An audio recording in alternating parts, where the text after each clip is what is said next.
2 weeks later, Karen stood in the same spot where her flood had begun, but everything had changed.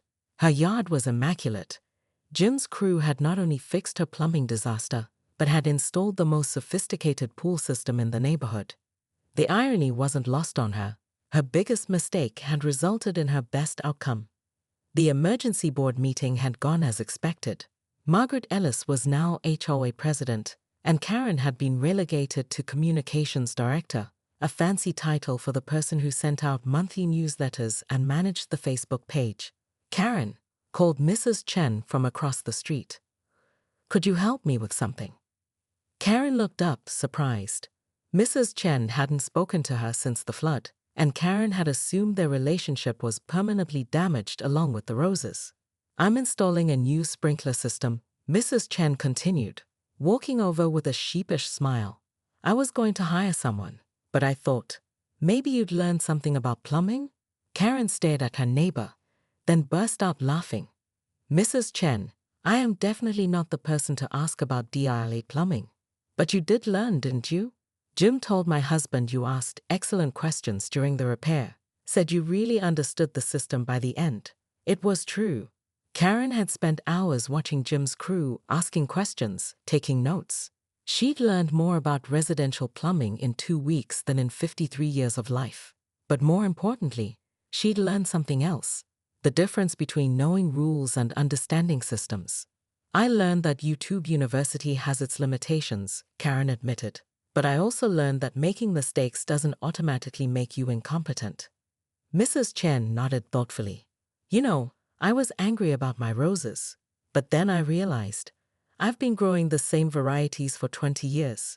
Maybe it was time for something new." They stood in comfortable silence, watching Jim's truck pull away from another house down the street. The whole neighborhood seemed to be upgrading their plumbing systems, inspired by Karen's spectacular failure. "The board meeting's tonight," Mrs. Chen said gently. "Will you be there?"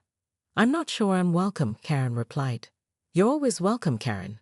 You made a mistake, but you owned it. You fixed it. That's more than most people do."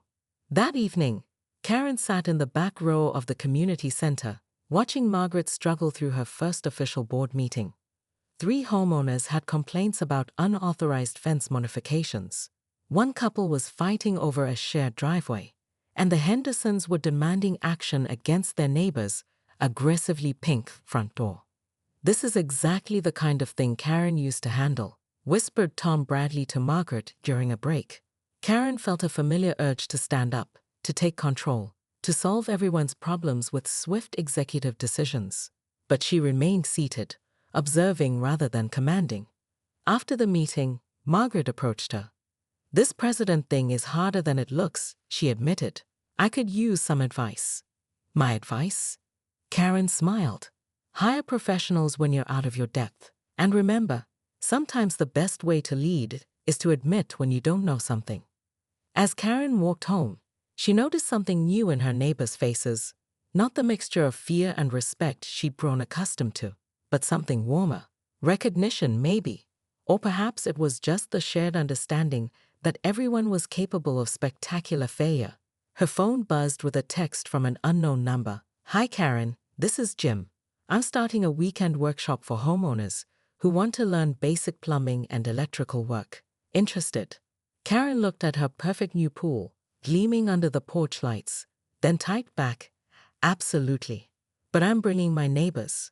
She paused before adding, "And this time, I'm asking questions first." As she hit send, Karen realized her greatest disaster had become her greatest teacher. The flood that had nearly destroyed her reputation had actually revealed something more valuable: the courage to be wrong, the wisdom to learn, and the grace to begin again. But as she reached her front door, she noticed something odd. A small section of her new pool deck had settled slightly, creating a hairline crack in the concrete. Karen stared at the crack, then smiled. This time, she was calling Jim first. Karen Pemberton stood ankle-deep in muddy water, watching her pristine street transform into a river. Her neighbors' manicured lawns had become swamps, and Mrs. Chen's prized rose bushes were completely submerged. The water kept rising. "What did you do?" shrieked Janet Morrison from her second-story window, her voice cutting through the chaos of rushing water and distant sirens. Karen clutched her phone tighter, scrolling frantically through YouTube videos titled Pool Pipe Installation for Beginners, while brown water seeped into her designer sandals. She'd been so sure this morning when she dismissed the contractor with a wave of her hand, declaring, "I've managed the Willowbrook HOA for 12 years. I think I can handle a few pipes." The irony wasn't lost on her. She who had personally issued 47 violation notices for improper landscaping modifications was now responsible for the neighborhood's first natural disaster. "Karen," Bob Williams splashed toward her, holding his laptop above his head. "The water's reaching my home office. My servers are going to fry." "I'm calling the water department," Karen stammered, her usual authoritative tone cracking. But even as she dialed, she knew the truth. This wasn't a city problem. This was a Karen problem. The morning had started so differently. She'd stood in her backyard at 6 a.m., coffee in hand, surveying the excavation site where her pool would soon sparkle. The contractor's estimate of $3,200 for pipe installation had seemed outrageous. After all, she'd watched enough home improvement shows to know that plumbing was just connecting point A to point B. She'd spent 2 hours at Home Depot, confidently loading PVC pipes, joints and fittings into her cart, while the elderly employee asked 3 times if she was sure she didn't need professional help. "I'm the HOA president," she replied each time, as if the title came with a plumbing license. The actual installation had gone smoothly, suspiciously smoothly, she now realized. The pipes had connected perfectly, the trenches were filled, and she'd even managed to restore most of the sod. She'd felt victorious, imagining the look on contractor Jim's face when she'd called to cancel his services. Then she turned on the water. The first sign of trouble was the gurgling sound from the main line. The second was the way her lawn started bubbling like a witch's cauldron.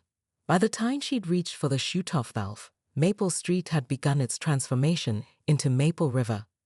Now, 45 minutes later, the fire department was setting up pumps, while Karen faced a growing crowd of soggy, furious neighbors.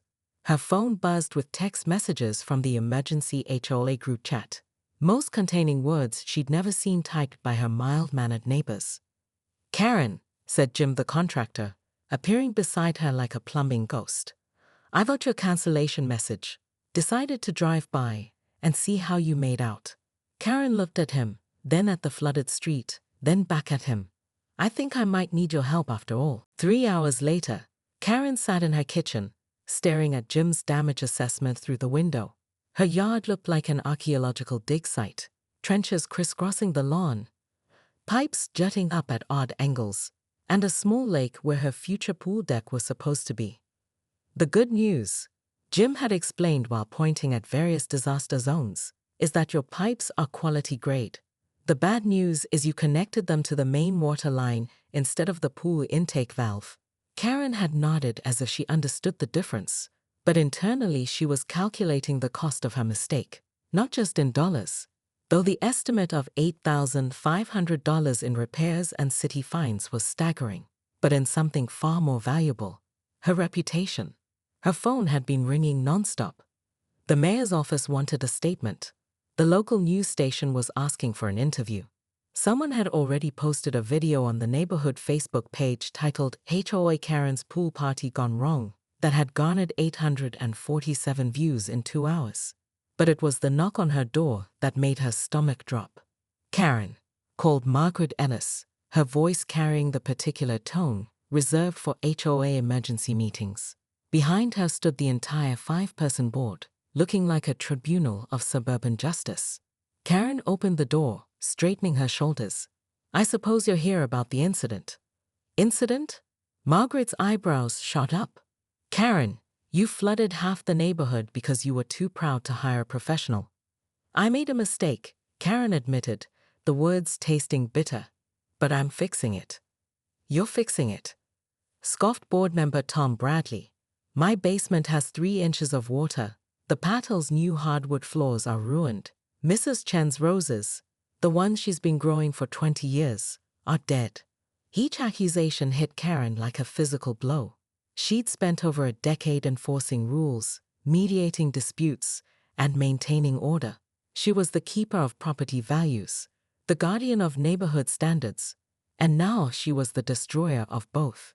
"We're calling an emergency vote," Margaret announced. "The board has lost confidence in your leadership." "You can't do that," Karen protested, though her voice lacked conviction.